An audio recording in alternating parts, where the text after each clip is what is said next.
Hi friends, आप सभी का फिर से एक नई वीडियो पर स्वागत है। फ्रेंड्स, आज के इस वीडियो के माध्यम से कक्षा 10 के बच्चों के लिए चित्रकला का वायरल प्रश्न पत्र लेकर आ चुका हूँ। अगर आप इस वीडियो को शुरू से एंड तक देख लेते हो तो जो आपका कल का पेपर है, सुबह में पेपर में धमाका मार जा सकते हो। अगर आप इस पूरा पेपर का अच्छे से अगर एनालिसिस कर लोगे और इसका ए टू जेड अगर सोल्यूशन करके चले जाओगे तो ठीक ना, तो वीडियो बहुत ही खास होने वाली है। वीडियो में एंड तक जरूर बने रहना।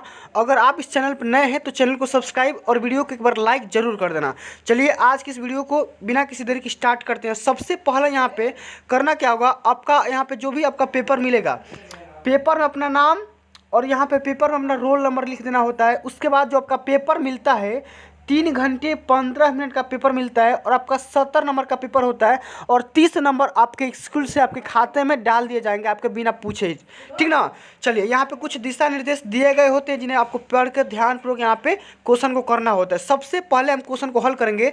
देखो, ये जो क्वेश्चन होता है, क्वेश्चन पेपर 3-4 खंडों में डिवाइडेड होता है और सबसे पहला खंड जो क होता है 45 नंबर का होता है और ये जो खंड है एकदम कंपलसरी होता है, इसे छोड़ के मत आना वरना फेल हो जाओगे।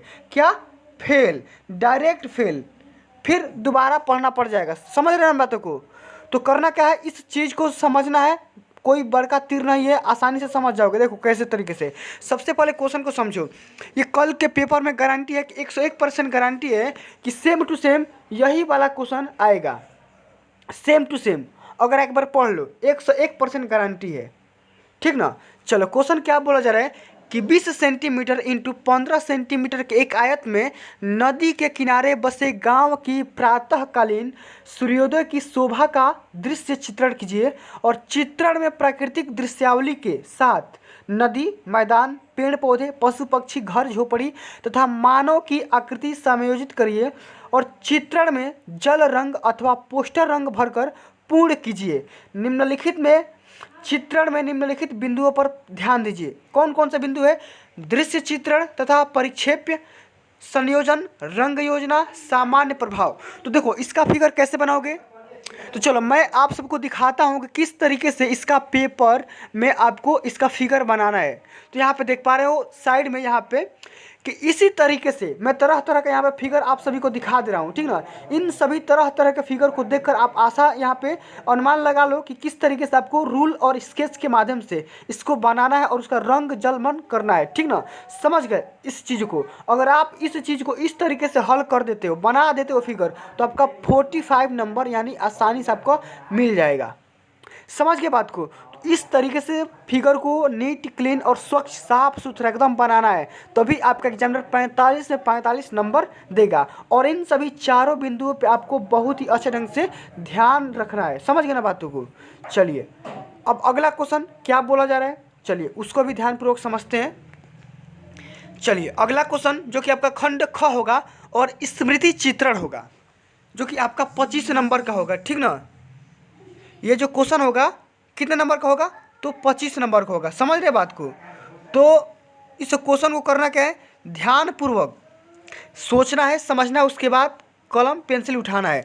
क्या बोला जा रहा है क्वेश्चन कि निम्नलिखित में से किसी एक का पेंसिल से चित्रांकन करिए और चित्रांकन लगभग 15 सेंटीमीटर का होना चाहिए और चित्रांकन में आकृति का अनुरूप तथा रेखा सब का ध्यान रखिए। गमला का चित्र बनाना है, क्रिकेट के बल्ला का चित्र बनाना है, हजारा का बनाना है, केतली का बनाना है, ठीक ना।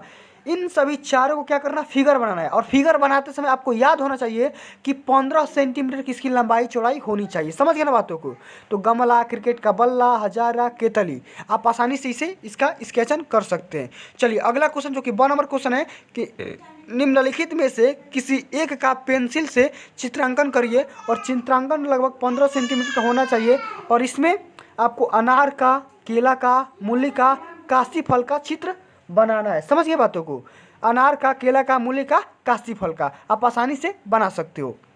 चलो अगला क्वेश्चन जो कि भारतीय संस्कृति से खंड ग से क्वेश्चन पूछा गया है और ये भी आपका 25 नंबर का क्वेश्चन आ सकता है, ठीक ना। अब देखो करना क्या है, इसमें सूचना इसमें लिखा गया है कि कुल 2 प्रश्न हल करना है। भारतीय चित्रकला की विशेषताएं का वर्णन करिए या आप वो नहीं आ रहे तो ये कर सकते हैं कि अजंता की गुफाओं के चित्रों की विशेषताएं लिखिए कि अजंता की गुफाएं आपको क्या संदेश देना चाहती है। समझ गए बातों को।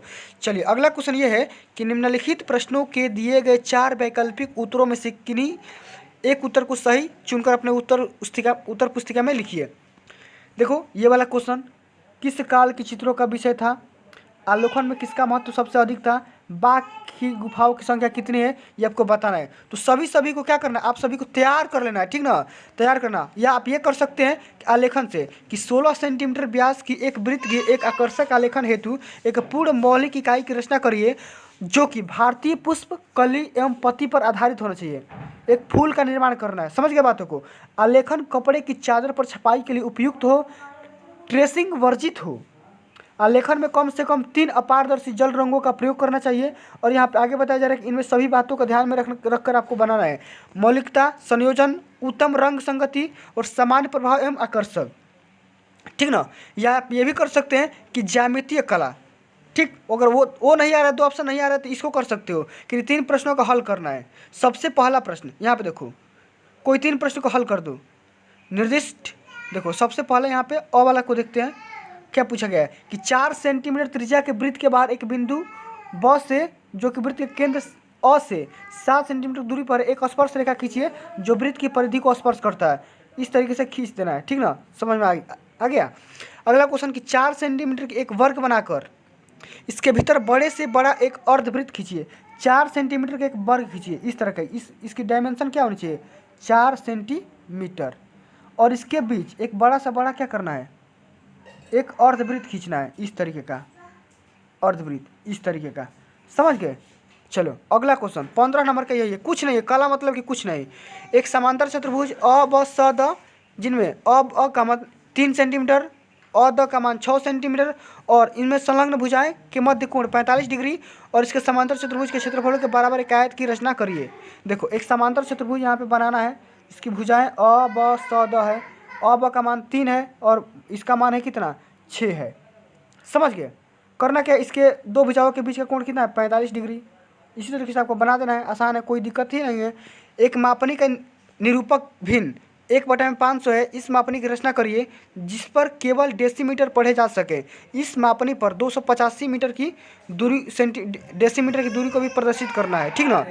या ये भी कर सकते हैं कि 10 × 5 सेंटीमीटर आयताकार क्षेत्रफल का एक आकर्षक ज्यामितीय आलेखन करिए जो वर्गों, सीधी रेखाओं तथा वृत्तों पर आधारित हो जाए और चादर के केंद्र के उपयुक्त होना चाहिए, ठीक ना। चलो अगला क्वेश्चन कि बैगनी रंग कौन से रंगों से मिलाने से बनता है। प्रागैतिहासिक काल के चित्रों को कौन से रंग भरे जाते हैं, अल्पना के लिए कौन सा आकार उपयुक्त नहीं है, इसको लिखना है। और चित्रकला में अंगों की संख्या क्या क्या होती है, कितनी होती है, इसके बारे में बताना है। पहाड़ी कला किस प्रांत से संबंधित है, इसके बारे में बताना है। दरबारी कला किस शैली से संबंधित है, इसके बारे में लिखना है। और नंदलाल बोस किस महाविद्यालय से संबंधित है, इसके बारे में भी लिख देना है। और यहाँ पे देखो इसका डाउनलोड भी यहाँ पे लिंक दिया है। और यहाँ पे जहाँ पे देखो इसका डाउनलोड लिंक यहाँ पे देख सकते हो कि www.ifeboard.online.com पे जा करके ऐसे यहाँ पे मॉडल पेपर भी आप सभी डाउनलोड कर सकते हैं, ठीक ना। तो फ्रेंड्स आज के लिए बस इतना है, मिलते हैं अगली वीडियो में। अगर ये वीडियो आपको अच्छी लगी होगी, हेल्पफुल लगी होगी तो वीडियो को लाइक करना, ज़्यादा से ज़्यादा इस वीडियो को शेयर करना। और अभी तक आपने मेरे चैनल को सब्सक्राइब नहीं किया है तो सब्सक्राइब करके साथ में सारे बेल आइकन प्रेस कर लो। मिलते हैं अगली वीडियो में, तब तक के लिए जय हिंद, जय भारत, वंदे मातरम।